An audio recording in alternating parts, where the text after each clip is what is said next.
Students, जैसा कि इससे पहले वाले वीडियो लेक्चर में हमने देखा कि किसी टू डायमेंशनल स्पेस में यानी कि किसी प्लेन में मौजूद किसी बिंदु की स्थिति को कैसे निर्धारित किया जाता है। आज हम ये समझने की कोशिश करेंगे कि अगर बिंदु उस द्विविमीय तल से बाहर हो, टू डायमेंशनल प्लेन से बाहर हो, तो उसकी पोजीशन को हम कैसे निर्धारित करेंगे। तो चलिए इसको समझने की कोशिश करते हैं। जैसा कि हमने देखा था कि अगर कोई बिंदु ये प्लेन में मौजूद है एक पॉइंट, तो इसके पोजीशन को निर्धारित करने के लिए हमने एक रेफरेंस पॉइंट अपने मन से चूज किया था और दो एक्सिस थे, एक एक्स एक्सिस और एक वाई एक्सिस। ये एक्स हो गया, ये वाई हो गया। यहाँ पे इनके जो कटान बिंदु होते हैं, इंटरसेक्टिंग पॉइंट, इसको हम ओरिजिन बोलते हैं। ये एक्स की पॉजिटिव डायरेक्शन, ये एक्स प्राइम जो कि एक्स की नेगेटिव डायरेक्शन है, ये वाई की पॉजिटिव डायरेक्शन और ये वाई की नेगेटिव डायरेक्शन। हालांकि बहुत ही एलिमेंट्री कॉन्सेप्ट है, आपने इसको पढ़ा होगा कोऑर्डिनेट ज्योमेट्री में। इसकी सहायता से हम किसी पॉइंट की स्थिति को निर्धारित करते हैं और हमें इस पॉइंट की स्थिति को निर्धारित करने के लिए इस टू डायमेंशनल स्पेस में हमने दो मेथड्स को सीखा था। पहला कार्टेशियन कोऑर्डिनेट्स और दूसरा पोलर कोऑर्डिनेट्स। अच्छा, अब हम ये समझने की कोशिश करते हैं कि अगर ये बिंदु इस बोर्ड से बाहर, मान लीजिए मार्कर है और मार्कर के जो टॉप का पॉइंट है जो इस बोर्ड में मौजूद नहीं है बल्कि बोर्ड के बाहर जो स्पेस है उसमें मौजूद है, तो हम इन दो एक्सिस की सहायता से इसके टॉप की पोजीशन को डिटरमाइन नहीं कर सकते। तो इसके लिए हमें कुछ एक्स्ट्रा सोचना पड़ेगा, कुछ एक्सटेंड करना पड़ेगा या कुछ चेंज करना पड़ेगा इस सिस्टम में। तो इसके लिए हम क्या करते हैं कि इस ओरिजिन पॉइंट से होके एक तीसरा एक्सिस ड्रा करते हैं, कंसीडर करते हैं, और वो एक्सिस बाकी के जो पहले के दो एक्सिस हैं एक्स और वाई उससे म्यूचुअली परपेंडिकुलर होता है। जैसे कि आप देख सकते हैं कि ये जो नया वाला एक्सिस है वो एक्स के भी परपेंडिकुलर है और वाई के भी परपेंडिकुलर है, यानी कि इन तीनों के बीच का जो एंगल होगा वो म्यूचुअली 90 डिग्री होगा। ठीक है, अब एक बात और ध्यान रखने वाली है कि अगर ये x की पॉजिटिव डायरेक्शन है और ये x की नेगेटिव डायरेक्शन है, तो क्या z के साथ भी ऐसा होगा? क्या z की भी पॉजिटिव और नेगेटिव डायरेक्शन होगी? तो बिल्कुल होगी। ये अगर आगे की ओर z की पॉजिटिव डायरेक्शन कंसीडर करते हैं तो पीछे की ओर z की नेगेटिव डायरेक्शन होगी। ठीक है, अच्छा एक बात और ध्यान देने वाली है, जिस प्रकार दो एक्सिस x और y किसी प्लेन को चार भागों में डिवाइड करते हैं और हर एक क्षेत्र को, हर एक भाग को क्वाड्रेंट कहा जाता है। That's your first quadrant, that's second one, that's third one and that's your last quadrant, fourth. So अब हम ये समझने की कोशिश करेंगे कि बाकी ये जो तीन एक्सिस इन्वॉल्व होते हैं तब वो किसी प्लेन को नहीं बांटते हैं, वो पूरे स्पेस को बांटते हैं और वो पूरे स्पेस को 8 भागों में बांटते हैं, जिसको हम लोग कहते हैं ऑक्टेंट। अब उनको क्वाड्रेंट ना कह के ऑक्टेंट कहा जाएगा। तो अब हम यहां पे कंसीडर सोच समझने की कोशिश करेंगे कि अगर कोई पॉइंट 3 डायमेंशनल स्पेस में है तो उसकी पोजीशन को हम कैसे निर्धारित करेंगे। चलिए देखते हैं।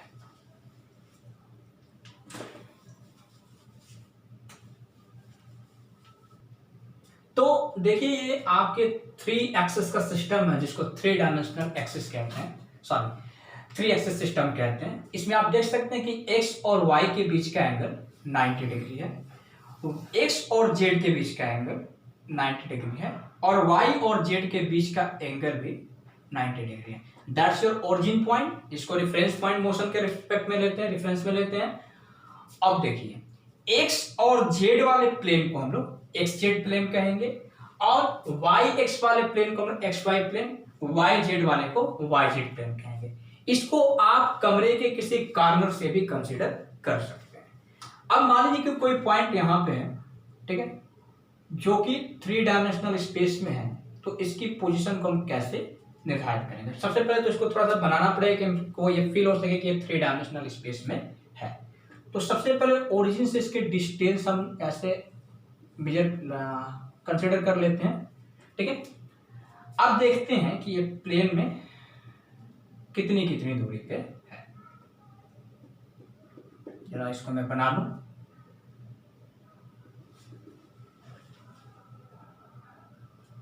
ओके, वेट, ये पॉइंट है हमारा P। अब देखते हैं कि P को हम लोग हर एक एक्सिस से डिस्टेंस सबसे पहले फाइंड करेंगे। तो देखते हैं कि x की डायरेक्शन में जो P है वो मान लेते हैं कि x के डायरेक्शन में जो पॉइंट P है उसकी डिस्टेंस है अल्फा, ठीक है। उसके बाद जो y की डायरेक्शन ऊपर की ओर है, तो ऊपर की ओर जो इसकी डायरेक्शन है y की डिस्टेंस है वो है बीटा, और जो z की डायरेक्शन में इसकी डिस्टेंस है जो कि ये होने वाली है, इसको हम लोग कंसिडर करते हैं गामा। तो हमने देखा कि x की ओर ये अल्फा डिस्टेंस पे है, यानी कि यहां तक पहुंचने के लिए सबसे पहले x की ओर इधर चलना पड़ेगा, x की डायरेक्शन में अल्फा, फिर y की डायरेक्शन में बीटा, फिर z की डायरेक्शन में गामा। तो इसके क्वाड्रेंट आएंगे अल्फा बीटा गामा। यानी कि एक बात और आपको बता दूं, ये कन्वेंशन है कि सबसे पहले x के डायरेक्शन की वैल्यू, उसके बाद y के डायरेक्शन की वैल्यू, उसके बाद z के डायरेक्शन की वैल्यू हम लोग रखते हैं। तो इसके जो कोऑर्डिनेट्स होंगे जो कि एक्सिस के रिस्पेक्ट में नापे गए हैं, इस प्रकार के कोऑर्डिनेट्स को हम लोग फिर से 3 डायमेंशनल कार्टेशियन कोऑर्डिनेट कहेंगे। हालांकि स्पेस में किसी पॉइंट के पोजीशन को डिटरमाइन करने के लिए 2 और तरीके के कोऑर्डिनेट सिस्टम है। एक सिलेंड्रिकल कोऑर्डिनेटिक सिस्टम जो कि पोलर कोऑर्डिनेट्स का ही एक एक्सटेंडेड वर्जन है, और दूसरा स्पेरिकल कोऑर्डिनेटिक सिस्टम जिसको कि वर्तमान में जीपीएस वगैरह ग्लोबल पोजिशनिंग सिस्टम जो है, या फिर आपने लॉन्गिट्यूड या लैटिट्यूड जो पढ़ा है वो स्पेरिकल कोऑर्डिनेटिक सिस्टम के ही उसी का एक हिस्सा है, ठीक है। तो इस तरीके से हम 3 एक्सिस को यूज करके किस स्पेस में किसी पॉइंट की पोजीशन को डिटरमाइन कर सकते हैं, ठीक है। तो इससे आगे आज हम डिस्कस करने जा रहे हैं कि किस मोशन का क्या मायने है, ठीक है। हालांकि मोशन काफी एक एलिमेंट्री कॉन्सेप्ट रहा है, और एक बहुत व्यापक अर्थों में समझें तो मोशन का तात्पर्य कहीं ना कहीं चेंजिंग से हुआ है, लेकिन कई तरह के चेंजिंग को नापना हमारे लिए काफी मुश्किल हो जाता है। इसीलिए मैकेनिक्स में मोशन का मतलब होता है किसी ऑब्जेक्ट के पोजीशन में कितनी चेंजिंग और किस डायरेक्शन में हो रही है। तो सबसे पहले समझने की कोशिश करते हैं कि मैकेनिक्स में मोशन के क्या मायने हैं। तो मान लीजिए किसी ऑब्जेक्ट की पोजीशन यहाँ पे है, किसी टाइम t=0 पे उसकी पोजीशन यहाँ पे, और हम जानते हैं कि समय लगातार प्रवाहित हो रहा है, लगातार समय व्यतीत हो रहा है, चलता जा रहा है, समय लगातार मोशन में, ऐसा न्यूटोनियन मैकेनिक्स में माना जाता है। तो मान लीजिए समय के गुजरने के साथ साथ अगर इस ऑब्जेक्ट की पोजीशन इस पाथ से होके, इस तरह के पाथ से होके अगर चेंज हो रही है, तो हम देख रहे हैं कि समय के साथ साथ इस ऑब्जेक्ट की पोजीशन चेंज हो रही है। ये इसकी इनिशियल पोजीशन थी तो पी आई लिख सकते हैं, और इसकी फाइनल पोजीशन थी तो पी एफ लिख सकते हैं। तो अगर किसी ऑब्जेक्ट की पोजीशन समय के साथ साथ चेंज हो रही है तो हम कह सकते हैं कि मैकेनिक्स के रेफरेंस में वो ऑब्जेक्ट मोशन में है, ठीक है। तो मोशन का मतलब ही होता है कि किसी ऑब्जेक्ट की पोजीशन में चेंजिंग होनी चाहिए, लेकिन पोजीशन की चेंजिंग को मेजर करने के लिए आपके पास एक रेफरेंस पॉइंट, यानी जिस प्रकार पोजीशन को डिटरमाइन करने के लिए आपके लिए एक फ्रेम ऑफ रेफरेंस जरूरी था, कोऑर्डिनेटिक सिस्टम जरूरी थे, उसी प्रकार मोशन को भी मेजर करने के लिए कोऑर्डिनेटिक सिस्टम जरूरी होने चाहिए। तो देखिए हम समझने की कोशिश करते हैं एक और एग्जांपल से, ठीक है। तो यहां पे देखते हैं कि 2 डायमेंशनल कोऑर्डिनेटिक सिस्टम में एक पॉइंट की इनिशियल पोजीशन जो है वो यहां पे है। इसके कोऑर्डिनेट्स आप चाहें तो कंसीडर कर सकते हैं 2 और 2, x के डायरेक्शन में 2 यूनिट और y के डायरेक्शन में 2 यूनिट। अब समय के साथ साथ इसकी पोजीशन इस पाथ से होते हुए चेंज होके यहां पे पहुंच गई, ठीक है। इसकी फाइनल पोजीशन हो गया। तो हम देखते हैं कि किसी इस ऑब्जेक्ट की जो पोजीशन है वो समय के साथ चेंज हो रही है, और अगर समय के साथ चेंज हो रही है इसका मतलब ये ऑब्जेक्ट मोशन में है। लेकिन एक बात आपको और ध्यान रखना है कि मोशन जो है वो एक रिलेटिव टर्म है। जब भी हम मोशन की बात करेंगे तो हमें ये समझने की कोशिश करनी होगी किसके रिस्पेक्ट में मोशन हो रही है। आरपी फिनमैन का एक किताब में एक काफी अच्छा एग्जाम्पल दिया हुआ है कि एक दिन एक डाकू एक ट्रेन में चढ़ता है, चलती ट्रेन में, और फिर जाके यात्रियों के ऊपर बंदूक तान के बोलता है हैंड्स अप डोंट मूव। तो आप सोचने समझने की कोशिश करिए कि जब ट्रेन चल ही रही है तो क्या वो यात्री मोशन नहीं करेंगे? बिल्कुल करेंगे। तो अगर मोशन करेंगे तो फिर वो जो डाकू है उन्होंने क्यों बोला यात्रियों को कि डोंट मूव? वो इसलिए बोला कि वो उसके रिस्पेक्ट में, यानी कि डाकू के रिस्पेक्ट में उसकी पोजीशन चेंज नहीं होनी चाहिए, भले धरती के रिस्पेक्ट में उसकी पोजीशन चेंज हो रही हो। तो जब भी हम मोशन की बात करेंगे तो हम ये समझने की कोशिश करेंगे कि मोशन की बात किसके रिस्पेक्ट में हो रही है। इसको एक एग्जाम्पल के माध्यम से हम समझने की कोशिश करते हैं। तो देखिए, पहली चीज मान लीजिए कि एक और दो पैरेलल रास्ते हैं, ठीक है। यहां पे एक आदमी अल्फा, ठीक है, वो 10 मीटर पर सेकेंड की रफ्तार से जा रहा है। दूसरा आदमी उसके पैरेलल वाले पाथ पे जिसका नाम बीटा है वो भी 10 मीटर पर सेकेंड की रफ्तार से जा रहा है।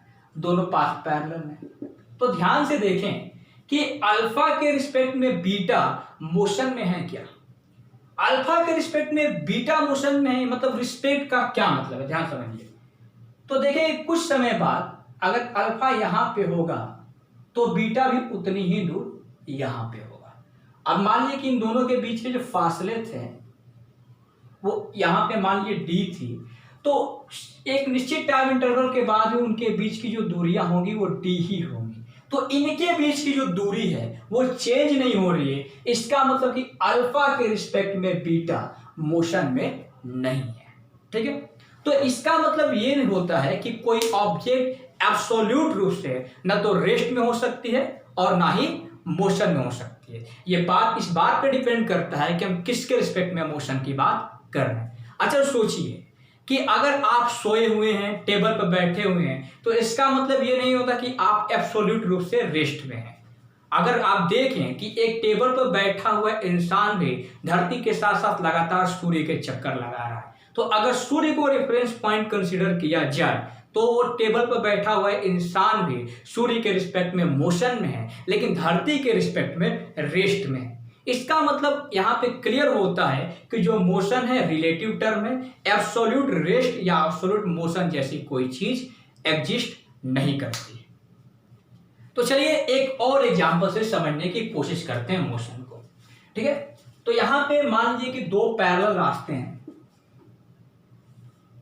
और यहाँ पे अल्फा मौजूद है, अल्फा एक आदमी है, ठीक है, और यहाँ पे बीटा मौजूद है तो उससे कुछ दोनों के बीच के फासले 5 मीटर है, ऐसे डायगोनली। अल्फा की रफ्तार 50 मीटर पर सेकेंड है और बीटा की रफ्तार भी 50 मीटर पर सेकेंड है, ठीक है। अब आपसे पूछा जाएगा कि बताइए, ये दोनों रास्ते पैरेलल हैं, तो पूछा जाएगा कि बताइए क्या अल्फा के रिस्पेक्ट में बीटा मोशन में है क्या? तो अल्फा के रिस्पेक्ट में मतलब कि अल्फा को आप रेस्ट की तरह कंसीडर करेंगे। आप समझने की कोशिश करिए कि कुछ देर बाद मान लीजिए कि अल्फा डी दूरी चलता है, कुछ देर बाद, तो क्या बीटा भी उतने समय में डी दूरी ही चलेगा? ये डी दूरी चलेगा। क्यों? क्योंकि दोनों की रफ्तार सेम है। अब जब डी दूरी चलेगा तो भी इनके बीच के जो फासले होंगे वो 5 मीटर भी होंगे, 5 मीटर ही होंगे। आप देख सकते हैं समांतर चतुर्भुज के नियम से। तो हम ये कह सकते हैं कि भले ही ये अल्फा बीटा की पोजीशन जमीन पे मौजूद किसी ऑब्जर्वर की रिस्पेक्ट में चेंज हो रही है, लेकिन समय बदलने के साथ साथ अल्फा और बीटा के बीच के फासले नहीं बदल रहे हैं, उनके बीच की दूरियों में कोई चेंजिंग देखने को नहीं मिल रहा है। इसका मतलब कि अल्फा के रिस्पेक्ट में बीटा मोशन में नहीं है और बीटा के रिस्पेक्ट में अल्फा भी मोशन में नहीं है। एक और एग्जाम्पल समझने की कोशिश करते हैं। मान लीजिए मार्कर है और मार्कर जो है, अब हम इस रिफरेंस पॉइंट यहां पे एक बना लेते हैं। ये रेफरेंस पॉइंट है थीटा। अब थीटा के रिस्पेक्ट में देखते हैं तो मार्कर मोशन कर रहा है, ठीक है, लेकिन आप समझिए कि क्या मार्कर की कैप बाकी मार्कर के रिस्पेक्ट में मोशन कर रही है क्या? क्या दोनों के बीच फासले आ रहे हैं क्या? उनकी बीच की दूरियां चेंज हो रही हैं क्या? अगर नहीं चेंज हो रही है तो इसका मतलब ये है कि भले ये मार्कर या कैप पॉइंट थीटा के रिस्पेक्ट में मोशन में है, लेकिन एक दूसरे के रिस्पेक्ट में मोशन में नहीं है। तो यहाँ से भी ये बात क्लियर होती है कि मोशन जो है वो इस बात पे डिपेंड कर रहा है कि हम किस रेफरेंस पॉइंट से उसे देखने की कोशिश करते हैं। तो एक और उदाहरण लेते हैं रेस्ट और मोशन को समझने के लिए। मान लीजिए कि दो नॉन पैरेलल पाथ है, ठीक है, इनके बीच ये नॉन पैरेलल है, ठीक है, और यहां पे जो अल्फा है वो 10 मीटर पर सेकंड की रफ्तार से जा रहा है और यहां पे बीटा इस डायरेक्शन की ओर भी 10 मीटर पर सेकंड की रफ्तार से जा रहा है। मान लीजिए कि यहां पे एक समय अल्फा था और बीटा यहां पे था, किसी पर्टिकुलर टाइम पे अल्फा यहां पे था और बीटा यहां पे था। दोनों की जो रफ्तार है, दोनों की जो स्पीड है वो 10 मीटर पर सेकेंड है। अब मान लेते हैं कि पूछने की बताइए कि दोनों की स्पीड सेम है, तो क्या अल्फा के रिस्पेक्ट में बीटा मोशन में है क्या, या बीटा के रिस्पेक्ट में अल्फा मोशन में है क्या। तो इसको समझने की कोशिश करते हैं। आप देखते हैं कि कुछ समय बाद जब अल्फा यहां पे होगा तो बीटा भी उतनी ही दूर इधर की ओर होगा। क्यों? क्योंकि दोनों की रफ्तार सेम है। तो हम देखते हैं कि किसी पार्टिकुलर टाइम पे उनके बीच के जो फासले थे, जो दूरियां थी, वो इतनी थी। अब किसी आगे के किसी पार्टिकुलर टाइम पे उनके बीच की जो दूरी है वो बढ़ रही है और लगातार समय बीतने के साथ साथ उनके बीच की दूरी बढ़ती जा रही है। तो रफ्तार सेम होने के बावजूद उनके बीच की दूरी बढ़ती जा रही है। इसका मतलब ये है कि अल्फा के रिस्पेक्ट में बीटा मोशन में है। यानी कि अगर आप अल्फा पे बैठे हों और बीटा को देखें तो आपको लगेगा कि बीटा चल रहा है, और अगर आप बीटा पे बैठे हों तो आपको लगेगा कि अल्फा चल रहा है। एक और एग्जांपल से समझने की कोशिश करिए। आप कंसीडर करिए कि मान लीजिए किसी रोज आप ट्रेन से यात्रा पे होते हैं और आपको ट्रेन में नींद आ जाती है। अचानक से आपकी जब नींद खुलती है तो आपको एहसास होता है कि आपकी बगल वाली ट्रेन मूव कर रही है।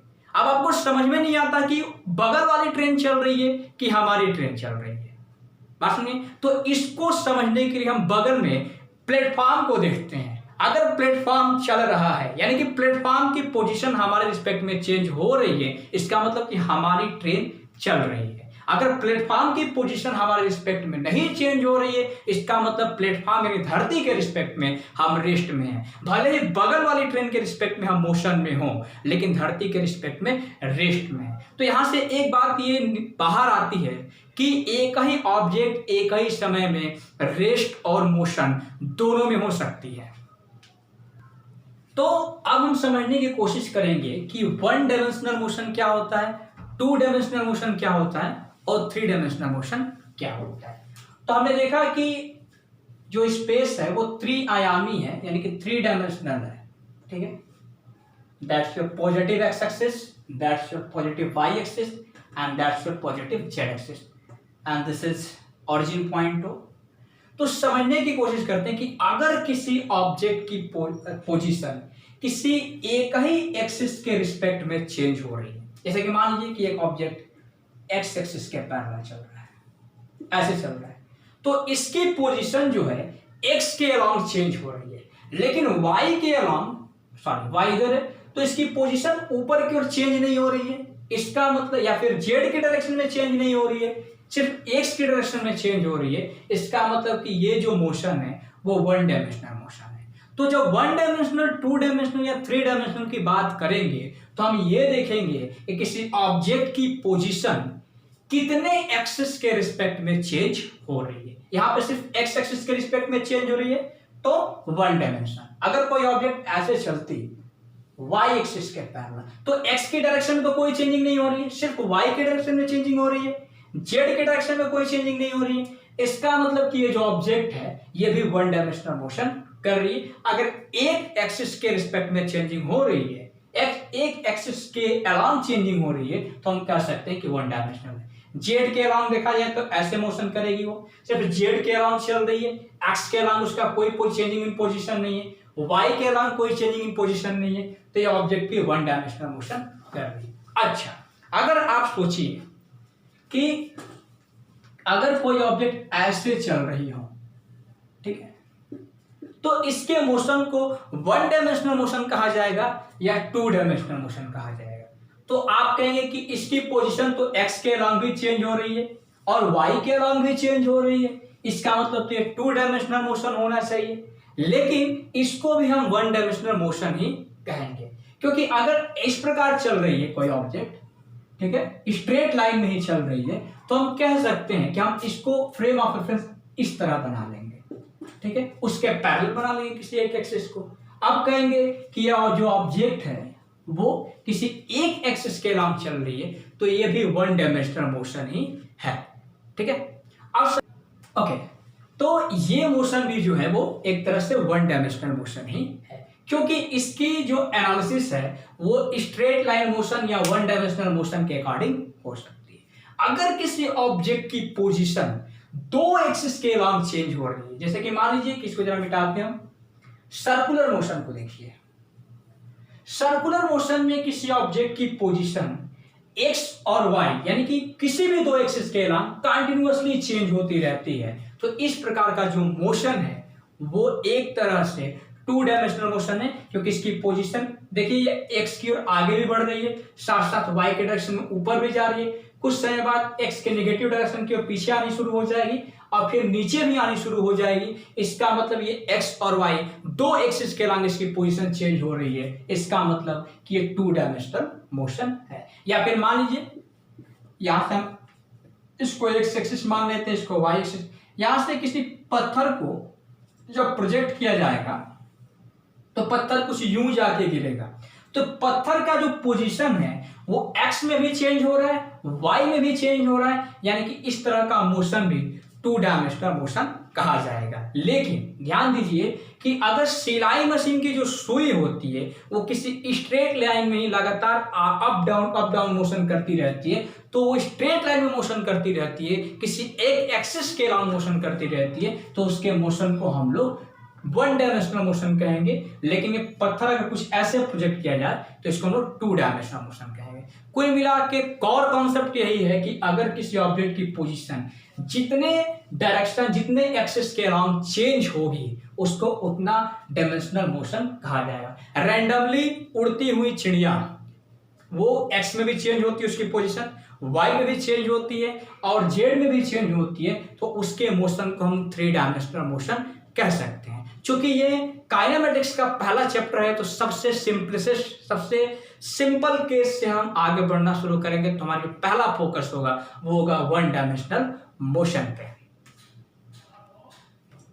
तो आज इस वीडियो लेक्चर में हमने समझा कि मोशन क्या होता है, वन डायमेंशनल मोशन क्या होता है, फ्रेम ऑफ रेफरेंसेस क्या होते हैं, मोशन रिलेटिव होता है। साथ में एक बात मैं फिर से इस वीडियो लेक्चर में फिर से कहना चाहता हूं कि सुनना कभी भी पढ़ने का विकल्प नहीं हो सकता।